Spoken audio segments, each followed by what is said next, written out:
साल 1911 में हैदराबाद के निजाम मीर उस्मान अली अपने पिता महबूब अली खान के इंतकाल के बाद उनकी अलमारी चेक कर रहे थे। तभी अचानक उनका हाथ दराज में पड़ी किसी चीज से टकराया। उन्होंने उसे बाहर निकाला तो उन्हें बोसीदा से पुराने कपड़े में एक जूता लिपटा नजर आया। निजाम को हैरानी हुई कि ये इकलौता जूता इस ड्रॉर में क्या कर रहा है। तभी उन्हें महसूस हुआ कि उस जूते के अंदर भी कुछ है। हाथ डाला तो अंदर से हीरे जैसी चमचमाती हुई एक चीज नजर आई। निजाम ने सोचा इतना बड़ा हीरा असली होता तो बाप के जूते में थोड़ी होता। उन्होंने उसे बाहर निकाला और मेज पर रख दिया। उस्मान अली उसे सालों तक पेपर वेट की तरह इस्तेमाल करते रहे। कई सालों बाद पता चला कि वो जिसे पत्थर समझकर बरसों से पेपर वेट की तरह इस्तेमाल कर रहे हैं, वो कोई आम चीज नहीं बल्कि दुनिया का सबसे महंगा हीरा है। ये वही हीरा है जिसके लिए उनके पिता ब्रिटेन की अदालत तक चले गए थे। इस हीरे की कीमत आज 900 करोड़ रुपए से अधिक है। ये हीरा आज भी मुंबई के रिजर्व बैंक ऑफ इंडिया के तहखाने में रखा हुआ है। इसे भारत सरकार द्वारा राष्ट्रीय खजाने की उपाधि भी दी जा चुकी है। लेकिन आखिर ये हीरा जूते में छिपाकर क्यों रखा गया था और हैदराबाद के निजाम महबूब अली इस हीरे को मनहूस क्यों कहते थे? तो कहानी की शुरुआत होती है साल 1884 से, जब हैदराबाद की गद्दी पर निजाम महबूब अली बैठे हुए थे। महबूब अली भारत ही नहीं बल्कि दुनिया के सबसे अमीर इंसान थे। उनकी अमीरी का अंदाजा इसी बात से लगाया जा सकता है कि 1890 के दशक में उनके पास दुनिया के सबसे बड़े सोने चांदी और हीरों के भंडार थे। महबूब अली खान पहले भारतीय थे जिनके पास अपनी खुद की रेलवे कंपनी थी। उन्होंने ही निजाम्स गारंटीड स्टेट रेलवे की स्थापना की थी, जो भारत की पहली रेलवे कंपनी थी। 1947 में जब देश आजाद हुआ तो हैदराबाद स्टेट रेलवे का नाम बदलकर ही इंडियन रेलवे कर दिया गया।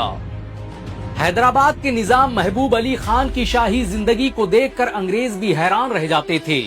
उनके बारे में the days of the beloved पुस्तक की लेखक हैरियट रॉनकिन लिंटन लिखती हैं कि महबूब अली खान ने कभी कोई मोजा 2 बार नहीं पहना।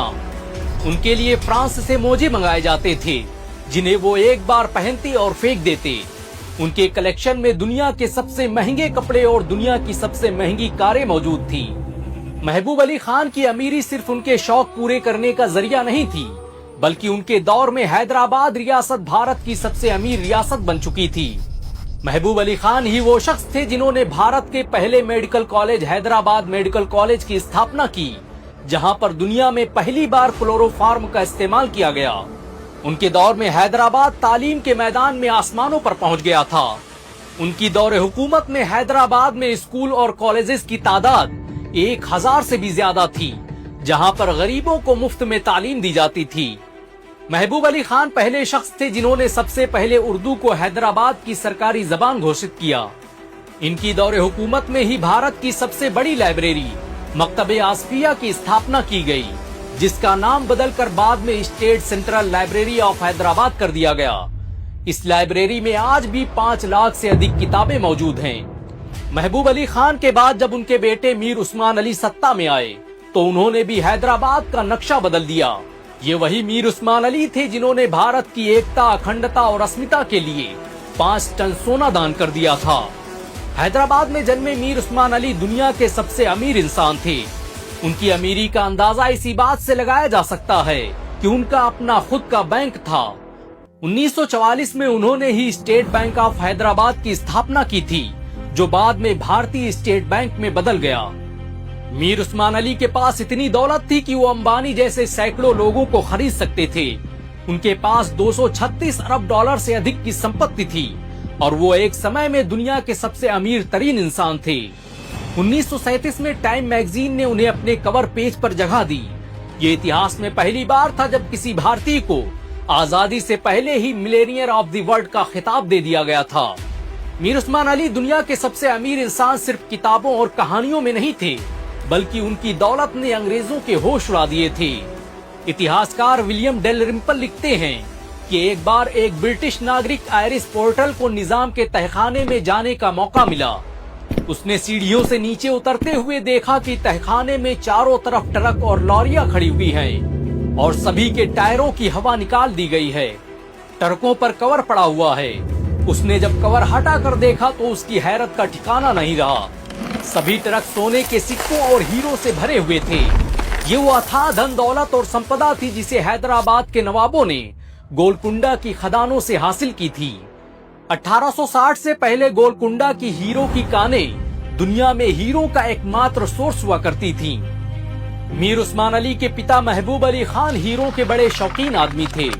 उन्होंने अपने इसी शौक को पूरा करने के लिए कोहिनूर से भी बड़ा एक हीरा खरीदा था, जो उनके इंतकाल के बाद उनके जूते से मिला।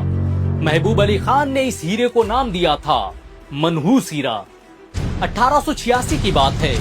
महबूब अली खान के दरबार में मैल्कम जैकब नामी एक ब्रिटिश जौहरी आया, जिसने बताया कि उसके पास 184 कैरेट का एक हीरा है, जिसे उसने अफ्रीका से खरीदा है। A full 184 carats. निजाम ने रकम पूछी तो जवाब मिला 50 लाख।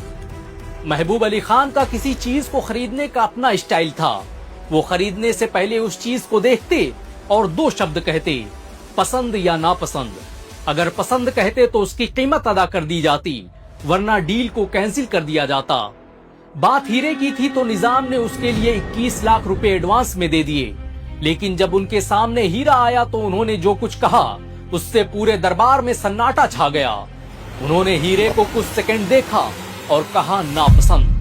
निजाम ने आदेश दिया कि उनकी अदा की गई रकम को वापस खजाने में जमा कर दिया जाए, लेकिन जैकब ने ऐसा नहीं किया, बल्कि उसने बैंक को एक फर्जी लेटर लिखा कि निजाम ने हीरा खरीद लिया है, इसलिए उस हीरे की रकम लंदन ट्रांसफर कर दी जाए।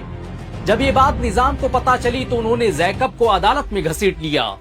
भारत के किसी राजा के लिए अदालतों के चक्कर लगाना किसी बेइज्जती से कम नहीं था, लेकिन बात इंसाफ की थी। निजाम न सिर्फ कोर्ट गए बल्कि उन्होंने सालों तक खुद ये केस लड़ा। ये केस दुनिया भर के अखबारों की सुर्खियां बना रहा, और बनता भी क्यों ना। इसे वो शख्स लड़ रहा था जिसे दुनिया के सबसे अमीर इंसान होने का खिताब हासिल था। सालों बाद फैसला आया और जैकब को धोखाधड़ी के आरोप में भारतीय राजकुमारों के साथ व्यापार करने से प्रतिबंधित कर दिया गया। ब्रिटिश सरकार ने जैकब से अपने सारे संबंध तोड़ लिए। जैकब निजाम को उनका पैसा तो नहीं लौटा पाया, लेकिन इतना जरूर हुआ कि निजाम जैकब डायमंड के मालिक हो गए। जैकब डायमंड, जिसे इंपीरियल हीरा के नाम से जाना जाता है, वो दुनिया का 5वां सबसे बड़ा हीरा जरूर था, लेकिन इसके लिए निजाम को बड़ी शर्मिंदगी का सामना करना पड़ा। इसलिए उन्होंने इसे एक गंदे कपड़े में लपेटा और अपने जूते में डालकर रख दिया, ये बताने के लिए कि बात इंसाफ की थी, वरना इस हीरे की हैसियत निजाम के जूते के बराबर भी नहीं थी। मीर उस्मान अली को महबूब अली खान के ड्रॉर से जूते में जो हीरा मिला वो यही था।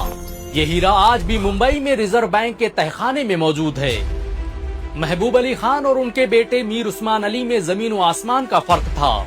जहां महबूब अली खान को महंगी चीजों और शाही अंदाज पसंद था, वहीं मीर उस्मान अली की जिंदगी सादगी भरी थी। मीर उस्मान अली की सादगी का अंदाजा इसी बात से लगाया जा सकता है कि उन्होंने एक टोपी और एक कंबल में अपनी पूरी जिंदगी गुजार दी। यहाँ तक कि उन्होंने कभी सोने और चांदी के बर्तनों में खाना नहीं खाया। उनके लिए एक टीन की प्लेट बनाई गई थी, जिसका वो जिंदगी भर इस्तेमाल करते रहे। ये इस महान इंसान की मकबूलियत का ही नतीजा था कि इनकी नमाज़े जनाजा में 1 करोड़ से भी अधिक लोगों ने शिरकत की। निजाम म्यूजियम में मौजूद दस्तावेजों के मुताबिक ये जनाजा दुनिया